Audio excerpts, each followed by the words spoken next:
Y por último, en este pequeño apartado vamos a hablar un poco de timbre. Este videíto, este apartado anexo que vamos a hacer a la crítica del canal de Simeoteca, va a ser sobre este tema que me resulta sumamente interesante, que es el tema del timbre. ¿Cuál es el problema con el timbre en el canal de Simeoteca, con las definiciones que nos da Leandro Serondino sobre timbre? Lo que va a hacer Leandro es decir que el timbre es un componente secundario en la música. Es decir, la música consta solamente de ritmo, melodía y armonía, y en todo caso el timbre es algo secundario.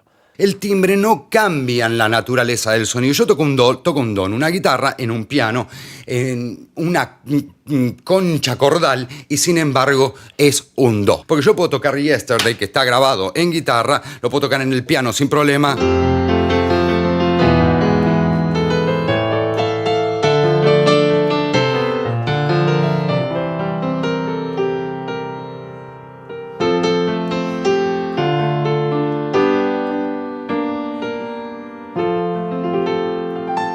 Y no pasa nada. Y podría hacerlo con un sintetizador, quedaría como el ojete, pero no tanto. Sigue siendo la misma canción.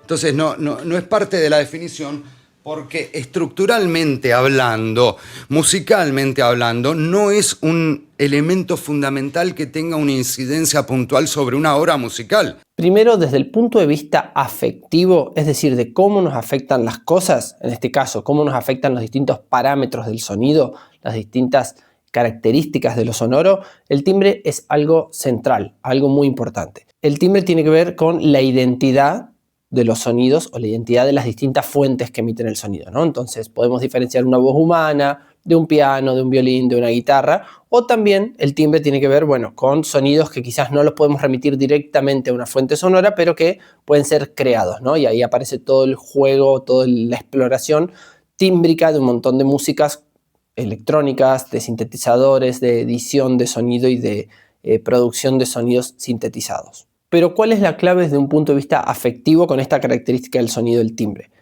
La clave es que no somos afectados de la misma manera por los mismos timbres. Así como hay estudios que demuestran que ya en una edad muy temprana los bebés son afectados por los timbres, particularmente el timbre de la voz de su madre, de una manera diferente al resto de los sonidos, nos pasa con el resto de los timbres que nos rodean. Hay cuestiones básicas del timbre que parecen tener un trasfondo biológico más fuerte, es decir, algunos timbres que identificamos como más peligrosos, así como otros timbres que identificamos como más agradables, pero también hay construcciones de formas culturales alrededor del timbre, es decir, de memorias alrededor del timbre. Y en este sentido, no podemos desprestigiar o dejar de lado el timbre y pasarlo a un segundo plano, simplemente porque nos guste la música con ritmo, melodía y armonía y nada más. El timbre, si tiene una fuerza para afectar, y los diferentes timbres nos pueden afectar de diferentes maneras, entonces musicalmente hay que saber aprovecharlos. Y eso de ponerlo en primero o segundo plano es una decisión estética. Por ejemplo, Simeoteca nos da este ejemplo tocando Yesterday con un piano que se parece bastante tímbricamente, espectralmente, a una guitarra, y después lo toco con un sintetizador. Y con el sintetizador, seamos sinceros, con ese tipo de cuerdas de sintetizador, esa canción no hubiese triunfado como triunfó, no hubiese tenido el éxito que tuvo. Entonces, el timbre es algo importante. Lo mismo, si yo les hago escuchar la Quinta Sinfonía de Beethoven y en vez de el timbre del todo orquestal con el que comienza, los hago escuchar una marimba, probablemente inmediatamente no sean afectados de la misma manera por esa música.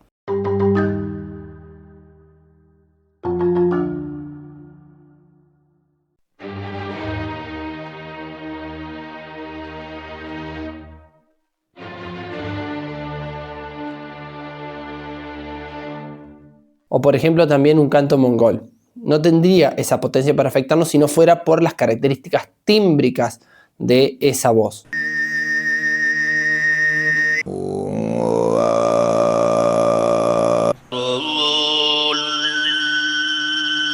El timbre es algo central, gente. Y lo vimos con Stravinsky, lo vimos con Debussy, con Mahler, lo charlamos, que para crear grandes estructuras, obras musicales gigantes y muy complejas, es necesario el timbre. Entonces, y esto no pasa solo con obras complejas, también pasa con obras simples.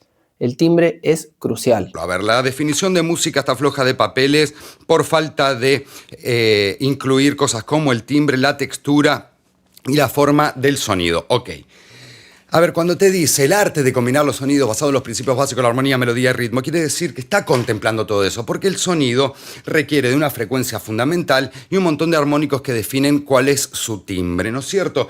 Y el problema que aparece en Semioteca no es solamente ignorar esta cuestión afectiva del timbre, es decir, el timbre nos afecta de una manera particular, incluso tiene una cierta relación con algunas funciones cerebrales en específico. No solo ignora esta cuestión o la deja en segundo plano, sino que además hay un problema en la definición que él da de timbre que no hace justicia a la manera en que percibimos el timbre. Paso a explicar. Semioteca nos define el timbre como si solo se tratara de una sumatoria de armónicos a una nota o una frecuencia fundamental. Y esto en realidad solo nos habla de lo que entendemos como sonidos más bien de orden tónico, ¿bien? Es un tipo de sonido. Y nosotros en la música, y no solo en la música, sino en general, pero en la música nos enfoquemos, usamos sonidos que no son solo sonidos tónicos, también usamos sonidos de tipo inarmónico o sonidos de tipo ruido.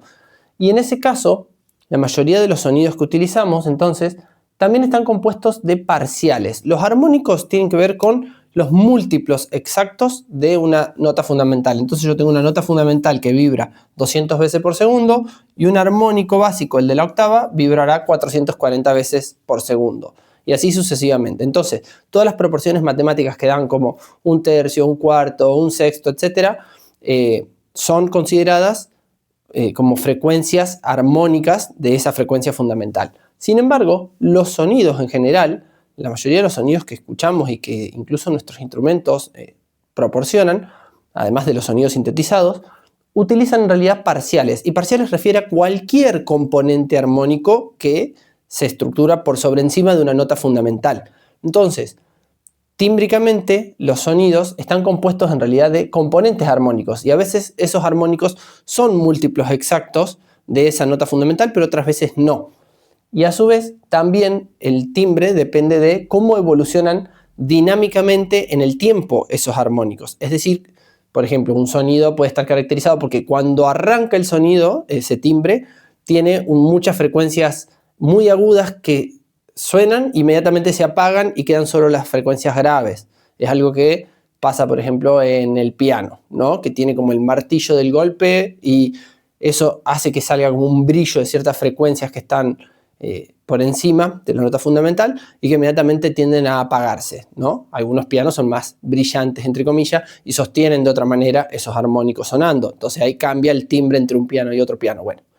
En el video siguiente vamos a escuchar una serie de sonidos compuestos tímbricamente de diferentes maneras y se tratan de sonidos producidos artificialmente. Estos sonidos sintetizados corresponden directamente a la definición que nos da Semioteca de el timbre como una superposición de armónicos naturales, es decir, armónicos que se superponen con múltiplos exactos a una frecuencia fundamental. Pero como verán, son sonidos puramente sintetizados.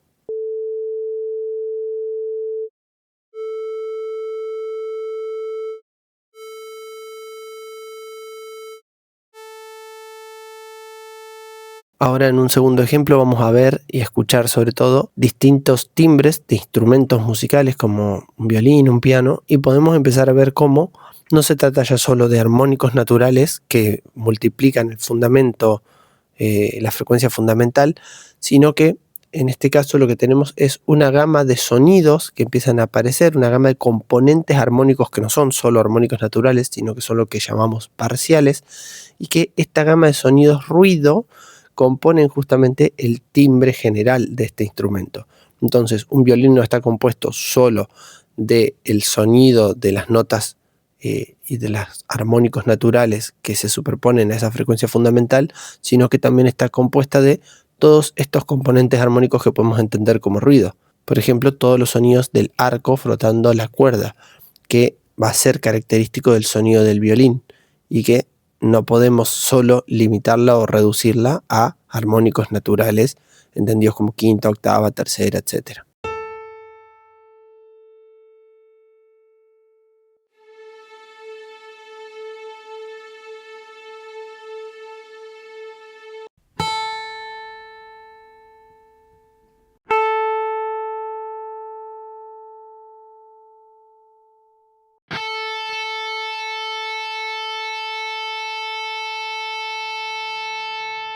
Y ahora por último vamos a escuchar y ver espectrogramas de lo que serían sonidos más vinculados al tipo de espectro ruido, en la cual no podemos explicar tímbricamente solo como una sucesión de armónicos naturales, sino que la variación y la aperiodicidad de estos sonidos lo ubican dentro de lo que podemos entender como sonidos ruido. Sin embargo, voy a poner sonidos que en su mayoría, excepto el último ruido, son usados constantemente en lo que entendemos en general como música.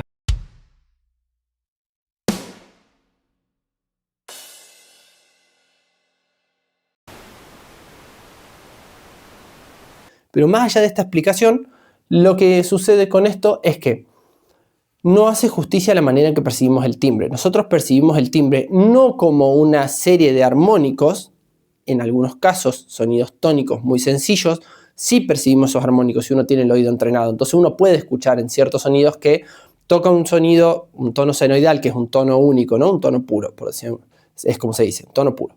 Y superponemos una octava, una quinta, una tercera, y en ese caso un oído entrenado sí puede descomponer armónicamente ese sonido. Sin embargo, en otros sonidos que son un poco más complejos, con una componente espectral más compleja justamente, es difícil descomponerlo. Ni el mejor oído absoluto podría descomponer todas las frecuencias que tiene un sonido tipo un redoblante, ¿sí? Algunos redoblantes que particularmente usan o tienen ciertos tipos de ruido, ¿no? De ruido blanco, ruido marrón, ruido rosa, etc. Entonces, reducir el timbre a una pura serie de armónicos audibles como si fuera una armonía es injusto. Es injusto a la manera en la que percibimos e incluso es injusto en relación a la manera en que es afectado nuestro cerebro por el timbre como unidad perceptual.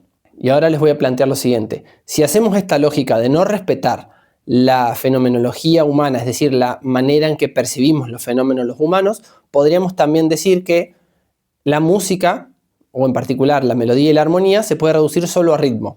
Que todos los sonidos se pueden reducir solo a ritmo, porque todos los sonidos, en última instancia, tienen un ritmo, por más regular o irregular que sea. Es decir, las ondas sonoras tienen una periodicidad o una aperiodicidad en la cual, de alguna manera, aparecen ritmos, frecuencias, patrones. Entonces yo podría decir que una melodía compuesta de diferentes alturas son simplemente ondas con distintos ritmos, pero eso sería reducir a un microrritmo, algo que podemos ver con un microscopio, digamos, ¿no? Con un osciloscopio, con un espectrograma, con distintos aparatos para observar bien en detalle cómo está compuesto un sonido y una onda sonora, pero no es la manera en la que escuchamos realmente. Nosotros escuchamos, en todo caso, las 440 veces que vibra un la como una única unidad perceptual, como una única nota.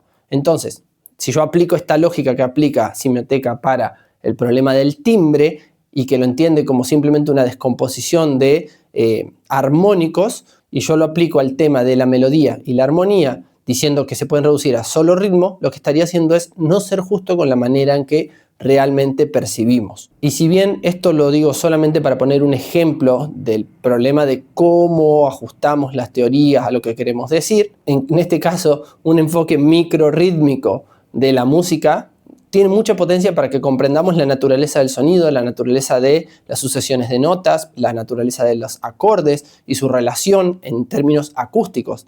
Sin embargo, la definición de timbre que nos arroja Simioteca como simplemente una serie de armónicos no hace justicia, no solo con la forma en que percibimos los humanos, sino que además no hace justicia con esta cuestión de que los sonidos tímbricamente también están compuestos por parciales, que no son necesariamente componentes armónicos múltiplos exactos de esa frecuencia fundamental y que muchas veces están compuestos por capas de ruido que no son tan fácilmente decodificables por el cerebro humano. Entonces, aquí tenemos nuevamente el mismo problema que venimos trayendo desde el principio.